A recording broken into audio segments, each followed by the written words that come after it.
अजित पवारांची नवी खेळी बंडानंतर पहिल्यांदा बोलवले राज्यस्तरीय अधिवेशन। आगामी निवडणुकांच्या पार्श्वभूमीवर शरद पवार यांना टक्कर देण्यासाठी अजित पवारांनी नवा डाव आखलेला आहे। बंड केल्यानंतर अजित पवार यांनी पहिले राज्यस्तरीय अधिवेशन घेण्याचा निर्णय घेतलेला आहे। येत्या 30 आणि 1 तारखेला अजित पवारांचे पहिले राज्यस्तरीय अधिवेशन पार पडणार आहे। हुशार असूनही लायकी नसऱ्यांच्या हाताखाली काम करण्याची वेळ, मनोज जरांगे यांचे विधान।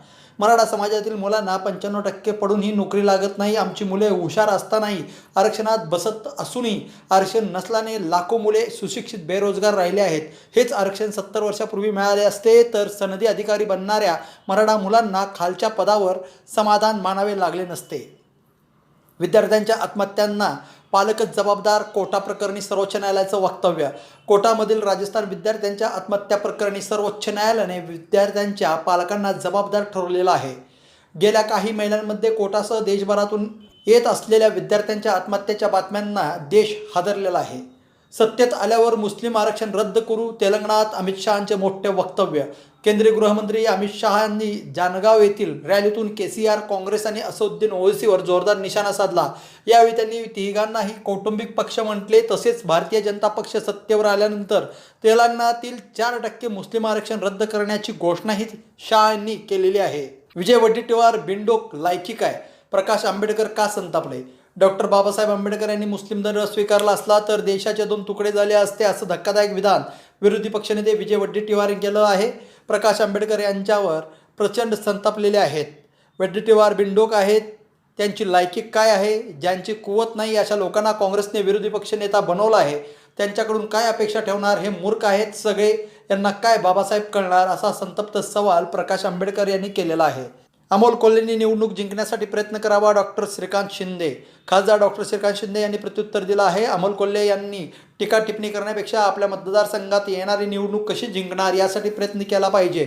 टीका टिप्पणी करणाऱ्यांना नुकत्याच झालेल्या ग्रामपंचायतीच्या निवडणुकीने त्यांचं स्थान दाखवून दिलं असल्याचे त्यांनीही नमूद केलेलं आहे। तर जरांगे यांच्यावरील टीका थांबवणार छगन भुजबळ। मनोज जरांगे पाटील यांनी 2 महिन्यात 14 सभा घेतल्या, त्यात अनेक वेळा माझ्या विरोधात चुकीचे उद्गार काढले।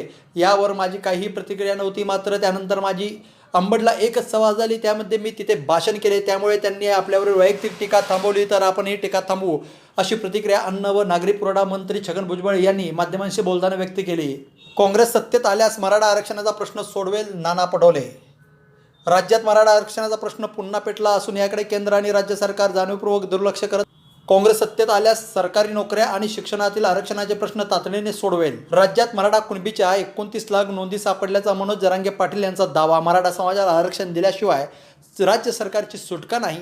ज्या राज्यात मराठा समाजाला आरक्षणासाठी नोंदी सापडत नव्हत्या तेथे आज 29 लाख नोंदी सापडलेल्या आहेत, अजूनही सापडणार आहेत। मराठा आरक्षणाचा प्रश्न 24 डिसेंबरपर्यंत सोडवावा लागेल, बच्चू कडू यांचे महत्त्वाचे वक्तव्य। मनोज जरांगे पाटील यांनी 24 डिसेंबरपर्यंतची वेळ दिली आहे, त्या तारखेच्या आत हा प्रश्न सोडवावा लागेल। गेल्या काही दिवसात या प्रश्नावर सरकारने काय प्रगती केली ते जरांगेंच्या समोर मांडू। मनोज जरांगे यांच्याकडे पुन्हा वेळ मागण्याची आवश्यकता भासणार नाही, आम्ही तसा प्रयत्न करू, असेही बच्चू कडू म्हणाले। मी शर्वरी, सबस्क्राईब करा तिचा जागर न्यूज। शेजारी दिलेलं बेल आयकॉन म्हणजे घंटी दाबा, जेणेकरून तुम्हाला आमच्या साऱ्या अपडेट्स येत राहतील।